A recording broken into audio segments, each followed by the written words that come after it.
Hello and welcome to the first in a series of videos where I'm hopefully going to show you how I'll be installing radio control equipment into our Lego locomotives. The reasoning behind this is we do quite a few shows where we like to allow the general public to play with our trains. This is fine with 12 and 9 volt as we can limit the power and limit the speed the locos. Not so good with PF, as we can't limit the speed at the moment, and unfortunately with a bit of excess speed they do tend to roll off at the corners. The other problem with PF, of course, is you have to point it directly at the loco, and for some of the smaller children that come and want to have a go, it is rather difficult and it does spoil their enjoyment a bit. So I'd like to make it so everybody of every age can play with our trains. This first video, I'm just going to show you the components we've got to do this with, and then in future videos I'll show you how it's all wired up and hopefully how it fits in the loco.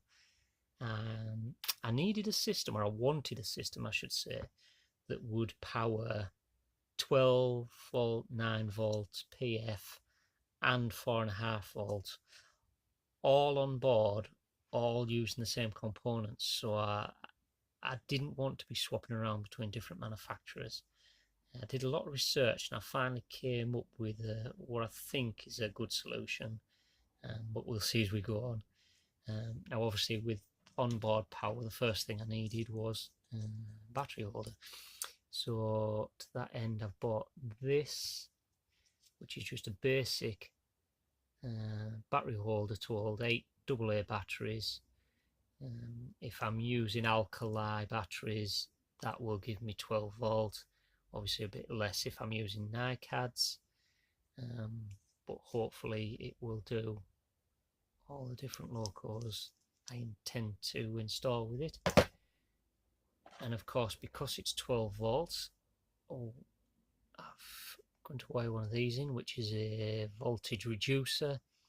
This will allow me to set the voltage to a decent level so the children can enjoy playing with them at shows, but so they're not so fast, so we have accidents on corners and such. Last thing we want is Lego all over the floor, so that'll be wired in as well. Probably the most important part is this. This is a 16 volt 2 amp poly fuse, or poly switch they're sometimes called.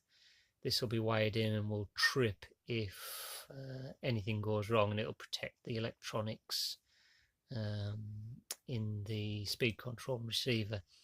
The speed control and receiver I've bought will take up to 3 amps, but this trips at 2, so we should be well protected and we should get nowhere near it with a PF and a 9 volt motor.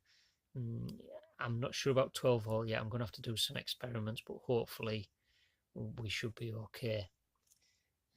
The heart of the whole system is this. This is the receiver for our loco. It'll work up to 18 volts and up to 3 amps, which, like I say, should be fine for what we're intending to do. It's quite robust. It's designed for garden railways, so hopefully it'll be well up to the job. And what's good about it is it has extra accessory, I don't know if you can see them on the side. Yeah, you see the holes where you can wire in accessories, so later on it might be possible to expand this to lights and sound modules and everything else, but obviously I want to get the basics running first and see where we go from there. So that's our receiver and speed controller. And then this is our transmitter. Now you can buy a more basic one than this, but I got this one because basically of this switch here. This switch here, numbered from 1 to 12, this allows us to match this to 12 different receivers. So if I was not wanting the general public to use it, if I was just wanting to use it myself at shows, I could basically power or control 12 different locos off this one controller. Simply enough, forward and reverse switch, throttle, full and off.